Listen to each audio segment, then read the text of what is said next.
దేవునికి స్తోత్రములు. లైవ్లో యూట్యూబ్లో వీక్షిస్తున్న సహోదరి సహోదరులకు క్రీస్తునామంలో వందనములు. ప్రార్థన చేసుకుందాం. పరలోకమందున్న మా తండ్రి, నీ ప్రియకుమారుడు యేసుక్రీస్తునామంలో కృతజ్ఞతాస్తుతులు స్తోత్రం చెల్లించుకుంటున్నాం నాయన.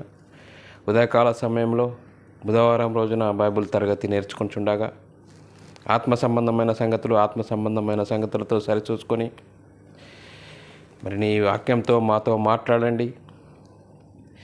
నీ వాక్యాన్ని ప్రకారంగా మా హృదయాలను సిద్ధపరుచుకొని సర్వసత్యము ఉన్నట్లుగా మరి తెలుసుకొని అర్థం చేసుకొని గ్రహించి అనుసరించి ప్రకటించుటకు నీ కృపను అనుగ్రహించమని ముందున్న సమయం కూడా నీ చేతులకు అప్పేపుతూ మరి వింటున్న సహోదరి సోదరులు వాక్యం అలా ఉన్నదా లేదా అని పరిశీలన దృక్పథంతో విని అర్థం చేసుకుని వాక్యంకు లోబడి భయపడి నీకు మహిమ తెచ్చేవారంగా, నీకు ఘనత తెచ్చేవారంగా ఉండే ధన్యత మాకు అనుగ్రహించమని యేసుక్రీస్తు నామమున ప్రార్థన అడిగి వేడుకుంటున్నాం తండ్రి, ఆమెన్. అందరికీ వందనములు, దేవునికి స్తోత్రాలు. మరి బైబిల్లోని ఆత్మనియమము ఏం సూచిస్తుందంటే దేవునికి కృతజ్ఞతాస్తుతులు స్తోత్రం చెల్లించాలి, సహోదరులమైన మనము ఒకరికొకరు వందనములు చెల్లించుకోవాలని బైబిల్లోని ఆత్మనియమము సూచిస్తుంది. దానిని మనము అనుసరిస్తూ ముందుకు సాగవలసిన అవసరం ఎంతైనా ఉంది ప్రియులారా. మరి ఈరోజు 33వ క్లాసు సిటిహెచ్ క్లాసు. మరి ఈరోజు క్లాసు తండ్రులు చేసిన పాపము తమ పిల్లలకు సంక్రమిస్తుందా, పార్ట్ 2 ప్రియులారా. మరి వాక్యము మరి చెప్తుండగా వాక్యం అలా ఉన్నదా లేదా అని పరిశీలన దృక్పథంతో విని అర్థం చేసుకొని మనమందరము వాక్యంకు లోబడదాం, వాక్యంకు భయపడదాం, వాక్యాన్ని మన బ్రతుకులో అన్వయించుకొని మనమందరము దేవునికి మహిమ తెచ్చేవారంగా, దేవునికి ఘనత తెచ్చేవారంగా ఉంటూ ముందుకు సాగుదాం ప్రియులారా. మరి పోయిన క్లాసు మనం ఏం నేర్చుకున్నామంటే ప్రియులారా, మరి మనిషి జన్మత పాపి కాదు అనే అంశంలో మనము నేర్చుకుంటున్న సంగతులేనగా మరి తండ్రులు చేసిన పాపము తమ పిల్లలకు సంక్రమిస్తాయా అనేది పార్ట్ 2 మరి ఇప్పుడు నేర్చుకుంటున్నాం ప్రియులారా. మనము ఈ క్లాసులో మనం నేర్చుకునేది ఏమిటంటే మరి తండ్రులు చేసిన పాపము మరి పిల్లలకు సంక్రమిస్తాయా అనే అంశము మరి కొనసాగిద్దాం ప్రియులారా. మనము క్రిందటి క్లాసులలో మరి నేర్చుకున్నది ఏమిటంటే మరి పాపము చేసిన వాడికే శిక్ష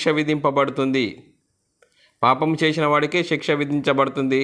తండ్రులు చేసిన పాపాన్ని బట్టి పిల్లలకు శిక్ష విధింపకూడదు అని బైబిల్ చాలా స్పష్టంగా చెప్తుంది. మరి ఎవడు ద్రాక్షకాయలు తినునో వాని పండ్లే పులియును అని సామెత ప్రకారము మరి మా తండ్రులు పాపము చేసి గతించిపోయిరి, వారి దోష శిక్ష మేము అనుభవించుచున్నాము అని మరి మనం నేర్చుకున్నాం ప్రియులారా. ఇక్కడ మరి కొన్ని ప్రశ్నలు, మరి ఈ అంశము విన్న తర్వాత కొన్ని ప్రశ్నలు ఉద్భవించేటటువంటి పరిస్థితి, మరి ఉద్భవించేటటువంటి పరిస్థితిని బట్టి మనము పరిశీలన చేస్తే మరి పాపము చేసిన వాడే శిక్ష అనుభవించాలి అని వ్రాయబడింది. మరి అలాగే తండ్రులు చేసిన పాపములకు వచ్చే శిక్ష మరి కుమారులు శరీరపరంగా అనుభవించుచున్నారు కానీ మరి తండ్రులు చేసిన పాపానికి కుమారులు మరణ శిక్ష లేక మరి చనిపోవడము అనేది మరి దావీదు విషయంలో మరి ఆలోచిస్తే దావీదుకు పుట్టినటువంటి బిడ్డను మొత్తినప్పుడు మరి తీక్షణమైనటువంటి జబ్బు రావడము, ఆ తర్వాత చనిపోవడం అనేది జరిగింది. అలాగే గేహాజీ విషయంలో మరి గేహాజీ తప్పు చేస్తే మరి శిక్ష అతని సంతతికి మరి నయమానుకు కలిగినటువంటి కుష్ఠరోగము సర్వకాలము అంటియుండునని అక్కడ చెప్పాడు ప్రియులారా. మరి అలాగే సౌలు పాపం చేస్తే ఇక్కడ సౌలు మాత్రమే కాకుండా ఇశ్రాయేలీయులకు మరి సౌలు యొక్క కుమారుణ్ణి అమాలేకీయుల చేతికి అప్పగించడం ద్వారా మరి చనిపోవడం అనేది జరుగుతుంది. మరి సౌలు చేసిన పాపము, సౌలు చేసిన అతిక్రమాన్ని సౌలు యొక్క కుమారులు ఎందుకు చంపబడ్డారు? ఇక్కడ ప్రశ్నలు ప్రియులారా అనే ప్రశ్నలు వేసేటటువంటి పరిస్థితి. కాబట్టి ప్రియులారా వీటన్నిటిని గురించి మనము ఇప్పుడు పరిశీలన చేద్దాం. ప్రియులారా మరి ఈ విషయాలను పరిశీలన చేస్తూ మరి తండ్రులు చేసిన పాపమునకు కానీ మరి తల్లిదండ్రులు చేసిన అతిక్రమములు కానీ మరి పిల్లలు నరకానికి వెళ్ళారా? మరి తండ్రులు చేసిన పాపానికి మరి పిల్లలు చనిపోతే నరకానికి వెళ్ళారా? లేక మరి తండ్రులు చేసిన పాపమే పిల్లలకు వచ్చిందా? మరి తండ్రులు చేసిన పాపానికే పిల్లలకు వచ్చిందా? మరి తండ్రులు పాపము చేసి పాపము మూలంన పిల్లలు కూడా పాపులుగా తీర్చబడుతున్నారా? మరి తండ్రులు పాపం చేయడం ద్వారా పిల్లలు కూడా పాపులుగా తీర్చబడుతున్నారా? మరి అంటే తండ్రులు చేసిన పాపం వలన పిల్లలు కూడా పాపులుగా తీర్చబడినట్లు బైబిల్ ఎక్కడా చెప్పడం లేదు ప్రియులారా. మరి తండ్రులు పాపం చేస్తే పిల్లలు పాపులు అవుతారు అని బైబిల్ ఎక్కడా చెప్పడం లేదు ప్రియులారా.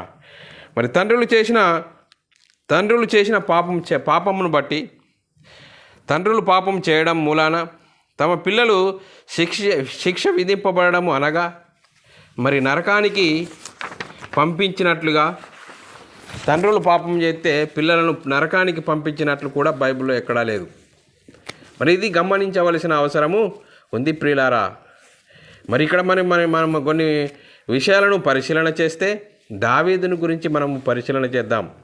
దావీదు గురించి మనము పరిశీలన చేస్తే ప్రియులారా, దావీదు పాపము చేసి ఊరియా భార్యకు పుట్టినటువంటి బిడ్డను దేవుడు మొత్తాడు.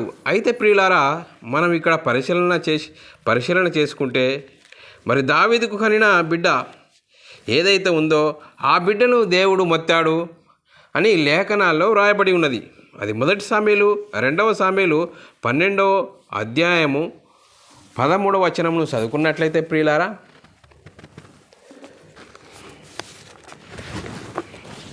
2 సామెలు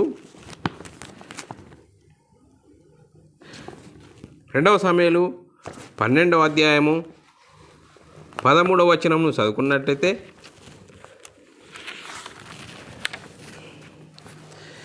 2 సామెలు 12వ అధ్యాయము 13వ వచనము, నేను పాపము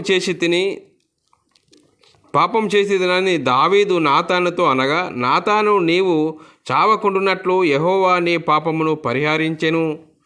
అయితే ఈ కార్యముల వలన యెహోవాను దూషించుటకు ఆయన శత్రువులకు నీవు గొప్ప హేతువు కలుగజేసితివి గనుక నీకు పుట్టినటువంటి బిడ్డను నిశ్చయముగా చచ్చునని దావీదుతో చెప్పి తన ఇంటికి నాతాను వెళ్ళిపోయాడు ప్రియులారా. మరి ఇక్కడ వాక్యంను బట్టి ఆలోచిస్తే మరి దావీదు పాపం చేస్తే బిడ్డను మొత్తినట్లుగా మనము ఇక్కడ వాక్యము అర్థమవుతుంది ప్రియులారా.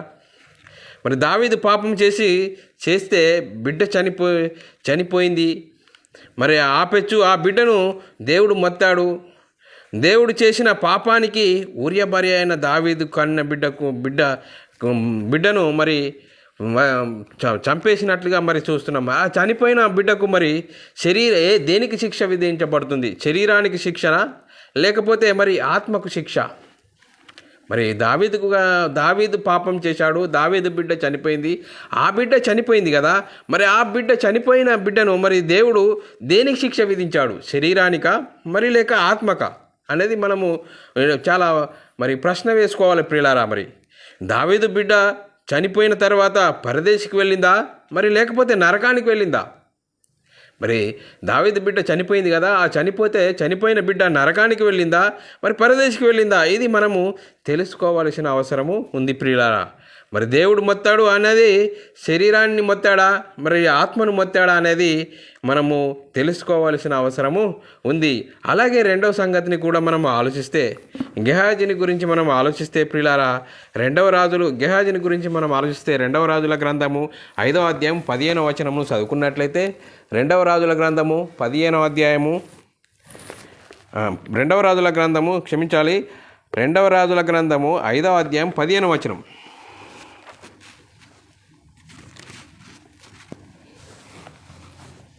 రెండవ రాజుల గ్రంథము 5వ అధ్యాయము 15వ వచనం చదువుకున్నట్లయితే, అప్పుడు అతడు తన పరివారంతో కూడా దైవజనుని దగ్గరకు తిరిగి వచ్చి అతని ముందర నిలిచి, చిత్తగించుము, ఇజ్రాయేలులోనున్న దేవుడు తప్ప లోకమందంతట యందు మరి యొక్క దేవుడు లేడని నేను ఎరుగుదును.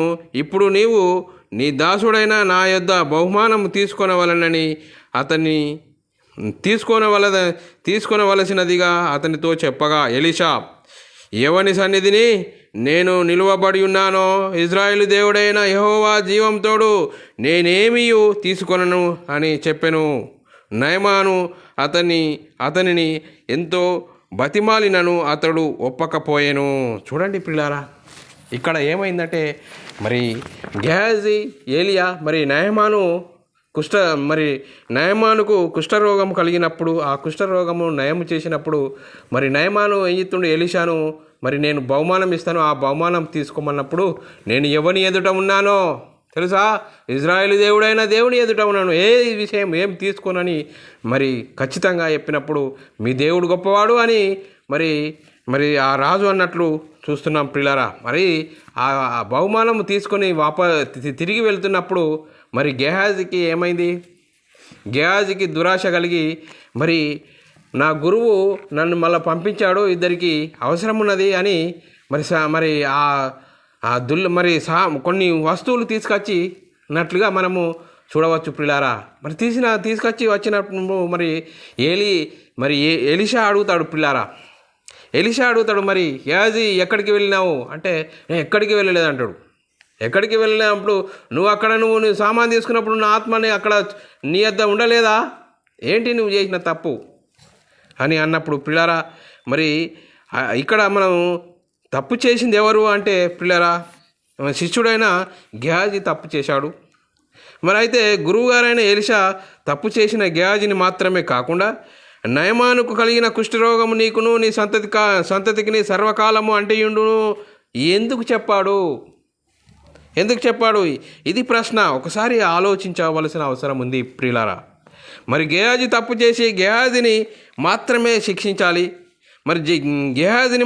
శిక్షించాలి, కానీ అతని సంతతికి నయమానుకు కలిగిన కుష్ఠరోగము మరి సర్వకాలము అంటియుండునని ఎందుకు చెప్పాడు?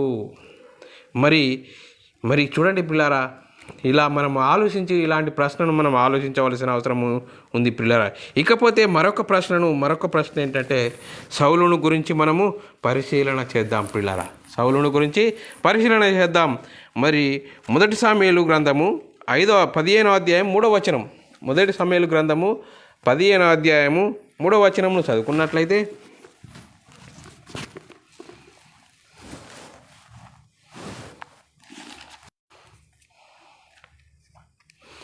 కాబట్టి నీవు పోయి కనికరింపక అమాలేకీయులను హతము చేయుచు పురుషులనేమి, స్త్రీలనేమి, బాలురనేమి, పసిపిల్లలనేమి, ఎద్దులనేమి, గొర్రెలనేమి, ఒంటెలనేమి, గర్దభములనేమి అన్నిటినీ హతము చేసి వారికి కలిగినదంతయు బొత్తిగా పాడు చేసి అమాలేకీయులను నిర్మూలము చేయమని చెప్పెను. అతడు మరి ఇంకా 8వ వచనము 9వ వచనము చదువుకున్నట్లే 9 వచనాలు చదువుకుంటే, మరి అమలేకీయుల రాజైన అగాగును ప్రాణంతో పట్టుకుని జనులందరినీ కత్తి చేత నిర్మూలం చేసి సౌలును జనులను కూడా అగగును గొర్రెలతోనూ ఎడ్లతోనూ కొవ్విన గొర్రెలతోనూ గొర్రెపిల్లలను మొదలైన మంచి వాటిని నిర్మూలము చేయక కడగా నుంచి పనికిరాని నీచమైన పశువులన్నిటినీ మరి నిర్మూలం చేసెను. చూడండి పిల్లారా, మరి ఇక్కడ మరి దేవుడు ఏం చెప్పాడు, మరి ఇక్కడ సౌలు ఏం చేశాడు అనేది మనము పరిశీలన చేస్తే, మరి ప్రియులారా, ఇక్కడ మనము తప్పు చేసింది సౌలు. నీవు నీ కుమారులకును చనిపోతారు అని ఎందుకు చెప్తున్నాడు? మరి మరి సౌలు తప్పు చేశాడు. మరి సౌలు తప్పు చేస్తే మరి నీ కుమారులు అని మరి ఎందుకు మరి నీ కుమారులు చనిపోతారు అని ఎందుకు చెప్పాడు? ఇక్కడ మనం తప్పు చేసింది ఎవరు? సౌలు తప్పు చేశాడు. సౌలు చేసిన తప్పు కుమారులు ఎందుకు చనిపోయారు? చూడండి పిల్లరా, కుమారులు ఎందుకు చనిపోయారు? కుమారుల యొక్క మరి సౌలు యొక్క కుమారులను దేవుడు ఎందుకు ఫిలిష్తీయుల చేతికి అప్పగించాడు? ఇది అడిగేటటువంటి ప్రశ్న ప్రియులారా, మనల్ని ప్రశ్నించేటువంటి ప్రశ్న. అందుకోసమే ఒక్కసారి ఆలోచన చేయవలసిన అవసరం ఉంది ప్రియులారా. మరి తండ్రులు తప్పు చేస్తే ఆ శిక్ష కుమారుల మీదకి వచ్చినట్లుగా మనము చూస్తూ ఉన్నాము. మరి తప్పు చేసింది తండ్రులే, శిక్ష అనుభవించింది కుమారులుగా మనము చూస్తున్నాము ప్రియులారా. ఇక్కడ మనము దేవుడు అంటున్నటువంటి మాట ఏంటి? కుమారులు కుమారులను అంటున్నాడు ఏంది?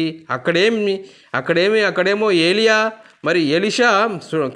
ఎలీషా అంటున్నటువంటి మాట ఏంటి? నీకును నీ సంతతికిని కుష్ఠరోగము అని అంటున్నాడు. మరి ఈ లెక్కను మనము చూస్తే ప్రియులారా, దేవుడు దావీదును బిడ్డను మొత్తాడు. ఆ బిడ్డ చనిపోయినట్లుగా మనము చూసి ఉన్నాము. మరి కాబట్టి ఈ ప్రశ్నలన్నింటినీ కూడా బైబిల్ చాలా చక్కటి సమాధానము చెప్తుంది ప్రియులారా. మనం ఒక సంగతిని ఆలోచించుకుంటే తండ్రులు పాపం చేసి మరి ఆ పిల్లలు కూడా పాపులుగా తీర్చబడుతున్నారా? తండ్రులు పాపం చేస్తే పిల్లలు కూడా పాపులుగా తీర్చబడుతున్నారా అంటే ఎంత మాత్రము కాదు. ఎంత మాత్రము తండ్రులు పాపం చేస్తే పిల్లలు పాపులుగా తీర్చబడరు అని బైబిల్ చాలా స్పష్టంగా చెప్తుంది పిల్లరా. మరి రెండవదిగా తండ్రులు పాపము చేసి ఆజ్ఞను అతిక్రమించారు, దేవుని చిత్తాన్ని జరిగించలేదు, దేవునికి వ్యతిరేకంగా జీవించారు. అలాంటి పరిస్థితులలో మరి పిల్లలు చనిపోతారా? మరి చనిపోయి నరకానికి వెళ్ళిపోతారా అనేది మనం ఆలోచించాలి. ఇది మనము గమనించవలసిన అవసరము ఉంది ప్రియులారా. దేవుడు విధించినది శిక్షను మనము పరిశీలించుకుంటే మరి దేవుడు విధించినటువంటి శిక్ష శరీరానికా లేక ఆత్మక అనేది మనము పరిశీలిస్తే శరీరాలకు శిక్ష విధించినట్లుగా మనము చూస్తూ ఉన్నాము. అయితే ఇక్కడ మనము దేవుని కార్యాలు అర్థం చేసుకోవాలంటే, దేవుని యొక్క ఆలోచనలను గ్రహించాలంటే మనము ఆత్మ సంబంధమైన సంగతులతో మరి పరిశీలన చేసుకోవాలి ప్రియులారా. మరి ఎలా ఆలోచించాలి? మరి దేవుని సంబంధమైన సంగతులు ఆత్మ సంబంధమైన సంగతులతో పరిశీలించినప్పుడే మనకు మరి వాక్యము అర్థమవుతుంది, సరి అయిన సమాధానము అందుతుంది ప్రియులారా. ఇప్పుడు మనము 3 సంగతులను చూశాము కదా. మరి ఈ 3 సంగతులలో మనము పరిశీలించుకుంటే ఈ 3 సంగతులలో కూడా శిక్ష విధింపబడింది, లేక వీరికి వచ్చినటువంటి శిక్ష అనేది తండ్రులు చేసినటువంటి పాపాలకు పిల్లలకు వచ్చినటువంటి శిక్ష అనేది మరి ఆత్మకు మాత్రము కాదు, శరీరాలకే శిక్ష విధింపబడింది గనుక మరి ఆత్మ నరకానికి వెళ్ళలేదు అని మనము గ్రహించవలసినటువంటి అవసరం ఉంది. మరి అయితే ఇక్కడ మనకు అర్థం కావాలంటే ముఖ్యంగా మనిషి ఎందరి పురుషుల కలయిక, మరి నేను అనగా ఎవరు? ఇది చాలా ప్రాముఖ్యం. ఇది అర్థమైతే మనకు ఇంకా పూర్తిగా అర్థమవుతుంది ప్రియులారా. మనిషి మరి ఇద్దరి పురుషుల కలయిక, శరీరము ప్లస్ ఆత్మ అను ఇద్దరి పురుషుల కలయిక అయి ఉన్నాడు. మరి అది ఎలా అని పరిశీలన చేస్తే ప్రియులారా, 2 కొరింథీయులకు రాసిన పత్రిక 4వ అధ్యాయము 16వ వచనము చదువుకున్నట్లయితే అక్కడ అంతర్య పురుషుడు బాహ్య పురుషుడు అని ఉంటుంది ప్రియులారా. ఆంతర్య పురుషుడు బాహ్య పురుషుడు అని ఉంటుంది ప్రియులారా. మనము ఎవరము, నేనంటే ఎవరం, మనం అంటే ఎవరము అనేది అంటే దేవునిలో నుండి విడిపోయినటువంటి జీవవాయువే మనము. మనము మన ప్రియులు అడిగేటటువంటి ప్రశ్నలన్నిటిలో కూడా మరి తండ్రులు చేసిన పాపానికి శిక్ష విధించింది శరీరానికా అంటే మరి శరీరానికే అని మనము గ్రహించవలసిన అవసరము ఉంది ప్రియులారా. ఇక్కడ మనము చూస్తే దేవుడు శరీరాలకు తీర్పు తీర్చాడు. ఇక్కడ దేవుడు శరీరాలకు తీర్పు తీర్చాడు. ప్రసంగి గ్రంథంలో మనం చదువుకున్నట్లయితే 2వ అధ్యాయము 7వ వచనంలో మరి ఏమని చెప్తున్నాడు అనేది, మన్నైనది వెనుకటి వల్ల మరలా భూమికి చేరును, ఆత్మ దానిని దయచేసిన దేవుని యొద్దకు మరలా తిరిగిపోవును. చూడు, మరి శరీరానికి దేవుడు తీర్పు తీర్చాడు. మన్నైనది వెనుకటి వలన మరలా భూమికి చేరును. అలాగే 2 కొరింథీయులకు రాసిన పత్రిక మరి 5వ అధ్యాయం 1వ వచనంలో ఏమని రాయబడి ఉన్నదంటే, భూమి మీద మన గుడారము ఈ నివాసము శిథిలమైపోయినను, అంటే మరి శరీరం అనేది శిథిలమైపోతుంది కాబట్టి మరి దేవుడు దేనికి తీర్పు తీర్చాడంటే శరీరాల కానీ ఇక్కడ మనకు చాలా స్పష్టంగా అర్థమవుతుంది పిల్లరా. ఇక్కడ మనం పరిశీలన చేసినట్లయితే నేను అంటే ఎవరు, నేను అంటే ఆత్మ, నేను మనము అని మరి చెప్పబడుతున్నటువంటి ఆత్మలకు మరి ఆత్మలమైన మనము కొన్ని దినాలు ఈ భూమి మీద జీవించి ఉండటానికి మట్టితో చేయబడిన శరీరాన్ని ధరించుకొని ఉన్నాము. అయితే నేను అనే ఆత్మకు శిక్ష విధించాడా?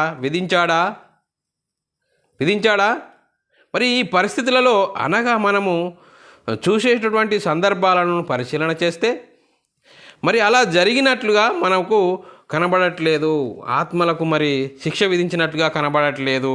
ఇక్కడ మనము పరిశీలన చేసుకుంటే పరలోకానికి వెళ్ళేది ఎవరు, మరి నరకానికి వెళ్ళేది ఎవరు అంటే పరలోకానికి వెళ్ళేది ఆత్మే, నరకానికి వెళ్ళేది ఆత్మే. మరి శరీరం మాత్రము వెళ్ళదు. ఎందుకంటే మన్నైన ఈ శరీరము మరలా మంటికి చేరాల్సిందే. మరి ఇక్కడ మనం చూస్తే 2 కొరింథీయులకు రాసిన పత్రిక 5వ అధ్యాయము 4-5 వచనాల్లో రాయబడిన వచనాలు చదువుకుంటే, ఈ గుడారంలోనున్న మనము భారము మోసుకొనుచు మూలుగుచున్నాము. అంటే చూడండి పిల్లరా, ఈ గుడారంలో ఉన్న మనము మూలుగుచున్నాము అంటున్నాడు. అంటే ఆత్మకు రక్షణ, నిత్య జీవము అనేది కావాలి. మరి అయితే ఇక్కడ మనము చూస్తే రక్షణ అనేది దేనికి అని మనము పరిశీలన చేసినట్లయితే శరీరాన్ని మనము రక్షించుకోగలమా?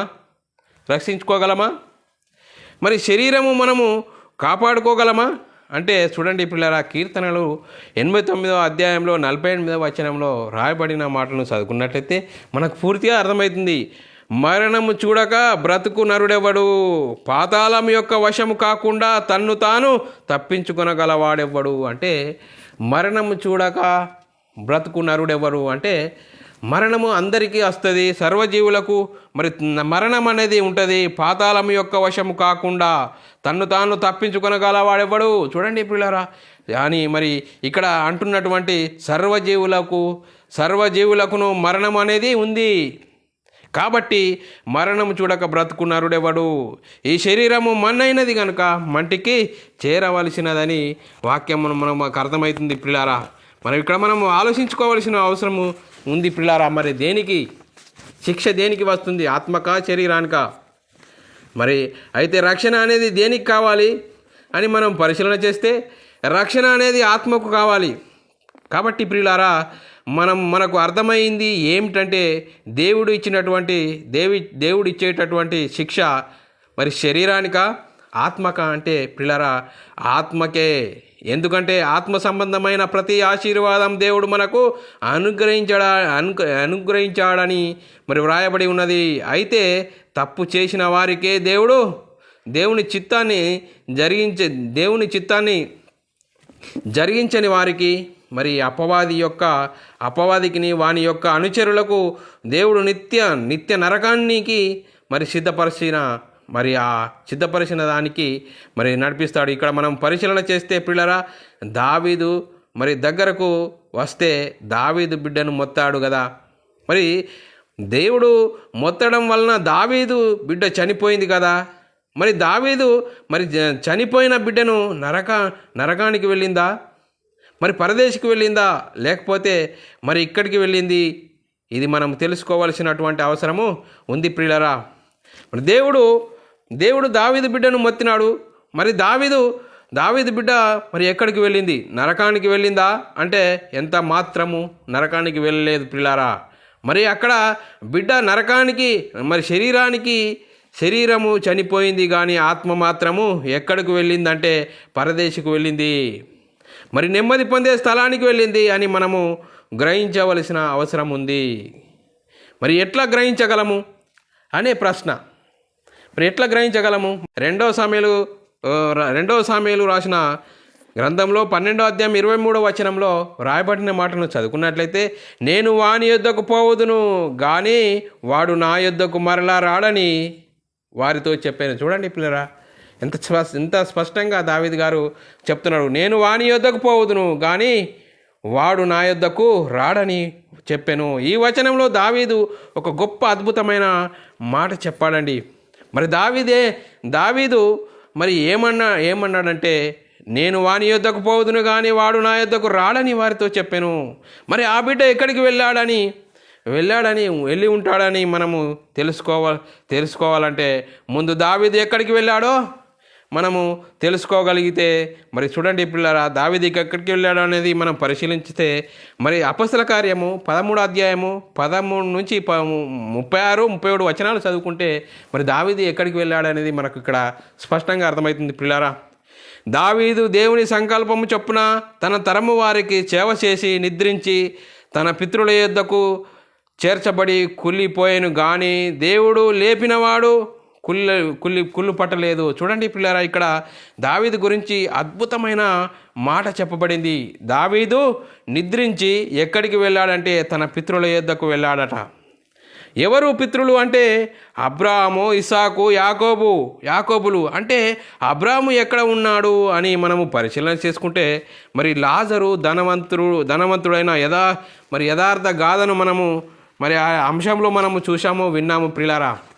లాజరు ధనవంతుడు ఎక్కడ ఉన్నారు?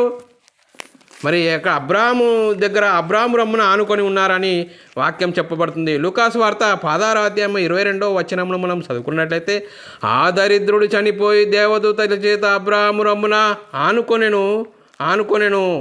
అయితే మరి అక్కడున్న పరిస్థితి ఎలాంటిది? అబ్రాహాము ధనవంతునితో చెప్తున్నట్టు మాట ఏంటి అంటే, లూకాసు వార్త 16వ అధ్యాయం 25వ వచనంలో, అందుకు అబ్రాహాము, కుమారుడా, నీవు నీ జీవితకాలము నీకు ఇష్టమైనట్లు సుఖము అనుభవించి తిని, అలాగునే లాజరు కష్టము అనుభవించి నీ జ్ఞాపకము చేసుకొనుము. మరి ఇప్పుడైతే వాడు ఇక్కడ నెమ్మది పొందుచున్నాడు, నువ్వు యాతన పడుచున్నావు. అంటే ప్రియులారా, నెమ్మది పొందేటటువంటి స్థలము నెమ్మది పొందే స్థలంలో అబ్రాహాము గారు ఉన్నారు. అక్కడ మరి ఆయన రొమ్మున ఆనుకొని ఉన్న లాజరు కూడా మరి వెళ్ళాడు. ఇక్కడ మనము పరిశీలన చేస్తే దావీదు ఎక్కడికి వెళ్ళాడంటే దావీదు పితరుల యొద్దకు వెళ్ళాడు. మరి అయితే దావీదు పుట్టినటువంటి బిడ్డను మరి దేవుడు మొత్తం ఎక్కడికి వెళ్ళింది ఆ బిడ్డ? మరి దావీదు వెళ్ళిన దగ్గరికి వెళ్ళినట్లుగా మనం ఇక్కడ అర్థమవుతుంది పిల్లరా. అంటే మరి దావీదు మరి దావీదు బిడ్డ ఎక్కడున్నదంటే పరదేశిలో ఉన్నట్లుగా మనకి ఇక్కడ అర్థమవుతుంది. ఆ బిడ్డను దావీదు బిడ్డను దేవుడు శరీరాన్ని మొత్తినట్లుగా మనకి ఇక్కడ అర్థమవుతుంది. ఈ వాక్యమును బట్టి, ఈ సందర్భం బట్టి మనం అర్థం చేసుకున్నది ఏంటంటే, ఆత్మను మొత్తలేడు, శరీరాన్ని మొత్తడని, ఆత్మను మాత్రము నరకానికి పంపలేదని ఇక్కడ మనకు చాలా స్పష్టంగా అర్థమవుతుంది. మరి ఇక్కడ మనము చూడండి పిల్లరా, నెమ్మది పొందే స్థలము, మరి అబ్రాహాము రొమ్మున ఆనుకున్న స్థలము, పరదేశి పంపించినట్లుగా మరి మనము చూసి ఉన్నాం ప్రియులారా. అంటే దేవుడు శిక్ష విధించేది నరకానిక, మరి శరీరానిక, లేక ఆత్మక అనేది మనము శిక్ష అనేది దేనికి? ఆత్మకే. కాబట్టి ఇక్కడ చనిపోయినటువంటి దావీదు బిడ్డ ఎక్కడికి వెళ్ళారంటే చూడండి పిల్లారా, మరి పరదేశికి వెళ్ళింది, నెమ్మది పొందే స్థలానికి వెళ్ళింది అని ఇక్కడ చాలా స్పష్టంగా మనకు అర్థమైంది పిల్లరా. అలాగే సౌలు గురించి కూడా మనం ఆలోచిస్తే, సౌలు మరి కుమారులు ఎక్కడికి వెళ్ళారు? ఇది మనము ఆలోచించవలసిన అవసరము ఉంది పిల్లరా. సౌలు కుమారుడు కుమారులు ఎక్కడికి వెళ్ళారంటే మొదటి సమయాల గ్రంథము 28వ అధ్యాయము 13 నుంచి 15 వచనాలు చదువుకున్నట్లయితే, దేవతలలో ఒకడు భూమిలో నుండి పైకి వచ్చుట నేను చూచుచున్నాను. సమయలు నన్ను పైకి రమ్మని నీవెందుకు తొందర పెట్టుచున్నావు అని సౌలుని అడగగా, చూడండి. ఇంకా అలాగే మొదటి సమయలు 28:19 వచనంలో, రేపు నీవును నీ కుమారులు నాతో కూడా ఉందురు అని సౌలుతో చెప్పగా, చూడండి పిల్లరా, మరి ఫిలిష్తీయులు వచ్చి మిమ్మల్ని చంపేస్తారు. మీరు శరీరముగా మరి చనిపోతారు. కానీ మీరయ్యున్నటువంటి ఆత్మలు ఎక్కడికి వస్తారంటే, మరి సమయలు ఎక్కడ నేను ఎక్కడ ఉన్నానో అక్కడికి మీరు కూడా నా దగ్గరకు, అంటే ఆత్మను పరదేశికి పంపుతాడని, ఇక్కడ మనకు నెమ్మది పొందే స్థలానికి పంపుతాడని దేవుడు ఇచ్చేటటువంటి ఒక శిక్ష. మరి దేనికని మనము ఒకసారి ఆలోచిస్తే ప్రియులారా, మనము మరి శరీరానికి శిక్ష విధిస్తాడు, ఆత్మకు కాదని ఇక్కడ మనకు చాలా చక్కగా అర్థమవుతుంది. మరి తండ్రులు చేసిన పాపము కుమారులకు శిక్ష విధించినట్లుగా మనము మరి పరిశీలన చూస్తున్నాం పిల్లరా. అయితే కుమారులకు ఇచ్చేటటువంటి శిక్ష ఏదై ఉందో అనేది, అంటే మనము శరీరానికి ఆత్మకంటే శరీరానికి అని అర్థమవుతుంది పిల్లారా. మనం ఇక్కడ వాక్యము ఎంత చక్కగా మరి అర్థమవుతుంది పిల్లారా. ఎందుకంటే పిల్లారా, ఎలీషా చెప్తున్న మాట ఏంటి? నయమానుకు కలిగిన కుష్టి నీకును నీ సంతతికిని సర్వకాలము అంటియుండునని మరి చెప్తున్నాడు. అంటే పిల్లారా, కుష్టి అనేది దేనికి అంటుతుంది? శరీరానికా ఆత్మక? అంటే శరీరానికి మాత్రమే మరి అంటుతుంది అని, నీవు చేసిన పాపమును బట్టి వాళ్ళు కూడా పాపులుగా తీర్చబడతారా? వాళ్ళు కూడా నరకానికి మరి వెళ్ళిపోతారని చెప్పినట్లుగా మరి మనం ఇక్కడ మరి ఎక్కడైనా మనము కనబడిందా అంటే కనబడలేదు పిల్లరా. మనకు అర్థమైంది ఏంటంటే పిల్లరా, తండ్రులు చేసిన పాపమును బట్టి మరి తండ్రులు చేసిన పాపము పిల్లలకు మరి అంటదు పిల్లరా. మరి వాక్యమును మరి అంటదు. కాబట్టి మనం అర్థం చేసుకోవాల్సింది ఏంటంటే, తండ్రులు చేసిన మరి పాపమును బట్టి పిల్లలు పాపులు అవ్వరు. కాబట్టి మనిషి జన్మత పాపి కాదు. కాబట్టి మరి వారికి పుట్టినటువంటి పిల్లలు పాపులుగా పుడతారు అని బైబిలు చెప్పట్లేదు. ఆ బైబిల్ సిద్ధాంతం కానే కాదు ప్రియులారా. మరి లేఖనాలు చాలా స్పష్టంగా చూసుకున్నాం ప్రియులారా. మరి ఈ వాక్యంను బట్టి మనము అర్థం చేసుకోవాల్సింది ఏంటంటే ప్రియులారా, తండ్రులు పాపము చేస్తే ఆ పాపము పిల్లలకు అంటది అని చాలా స్పష్టంగా బైబిల్ చెప్తుంది. మరి ఆ బైబిల్ చెప్తున్న ప్రకారంగా మనము సరి చేసుకోవాలి. మరి ముందు ఎవరో ప్రారంభం నుంచి తప్పు తర్వాత తప్పు మనిషి జన్మతా పాపి. మరి ఆదాము అవ్వలు చేసిన తప్పు అందరికీ సంక్రమిస్తుంది అని చెప్పడం ఎంతవరకు కరెక్టు? మరి ఆజ్ఞ అతిక్రమమే పాపము. ఎవరైతే తప్పు చేస్తారో వాళ్ళే శిక్షకు అర్హులు. మరి బైబిల్ ఏం చెప్తుంది? ఆజ్ఞ అతిక్రమమే పాపము, పాపం వలన వచ్చింది మరణము.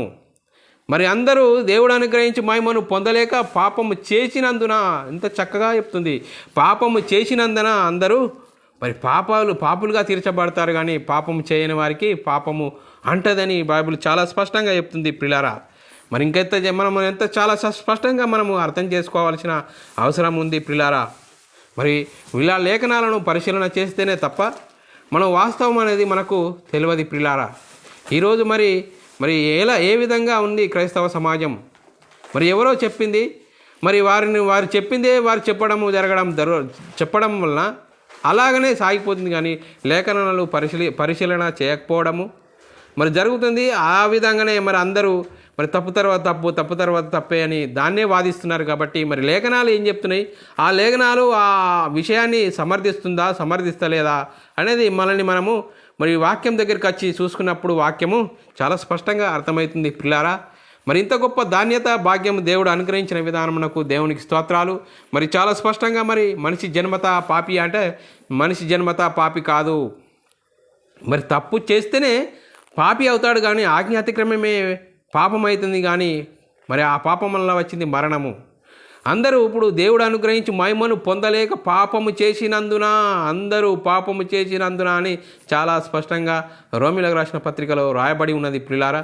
అందరూ దయచేసి వాక్యం దగ్గరికి వచ్చి వాక్యంను మరి చూసినప్పుడే, వాక్యం దగ్గర ఆలోచించినప్పుడే మనోనేత్రాలు వెలిగింపబడతాయి. అప్పుడు మనమందరము వాక్యంకు లోబడదాం, వాక్యంకు భయపడదాం. అప్పుడు దేవుని వాక్యము ద్వారా మన మనోనేత్రాలు వెలిగిస్తే మన హృదయం ఎంత పశ్చాత్తాపడుతుంది ప్రియులారా. అయ్యో, ఇంతవరకు నేను దేవుని వాక్యాన్ని అపార్థం చేసుకున్నాను, ఎంత తప్పు చేశాను అని ఆ పశ్చాత్తాపము కలుగుతుంది. అప్పుడు మనం వాక్యం దగ్గరికి వచ్చి వాక్యం బట్టి మన దేవుని సన్నిధిలో ప్రార్థన చేయాలి. తండ్రి, నేను ఇంతవరకు ఎన్నో తప్పులు చేశాను, వాక్యంకు విరుద్ధంగా నేను జీవించాను. అలా జీవించకుండా ఇకనైనా నేను సరిగ్గా జీవించుటకు మరి కృపను అనుగ్రహించమని తండ్రి సన్నిధిలో వచ్చి మరి ప్రార్థన చేస్తే మరి వాక్యం ద్వారా ప్రతిరోజు వాక్యం చదవాలి, వాక్యం వినాలి. అలా ఉన్నదా? మరి క్రైస్తవుడు అనుసరించవలసిన చట్టం ఎక్కడి నుంచింది? మరి 66 పుస్తకాల్లో క్రైస్తవుడు అనుసరించవలసిన చట్టం ఎక్కడి నుంచింది? అపొస్తల కార్యం నుంచి యూదా పత్రిక వరకు క్రైస్తవుడు అనుసరించవలసిన చట్టము ప్రియులారా. మరి వినుట వలన విశ్వాసం కలుగును, వినుట యేసుక్రీస్తు మాటను బట్టే కలుగును ప్రియులారా. మరి లేఖనాలు మరి మనం పరిశీలన చేస్తేనే వాస్తవం అనేది బయటకు వస్తుంది. కాబట్టి దయచేసి మరి లేఖనాలను పరిశీలిస్తూ మరి ఇచ్చే గొప్ప ధన్యతను బట్టి దేవునికి స్తోత్రములు, అందరికీ వందనములు ప్రియులారా. మరి ప్రార్థన చేసుకుందాం. పరలోకమందున్న మా తండ్రి, నీ ప్రియకుమారుడు యేసుక్రీస్తు నామములో కృతజ్ఞతాస్తుతులు స్తోత్రం చెల్లించుకుంటున్నాం నాయన. ఇంతవరకు సజీవ లెక్కలో ఉంచుకొని మరి తండ్రులు చేసిన పాపము తమ పిల్లలకు సంక్రమిస్తాయా అనే పాటు 2వది.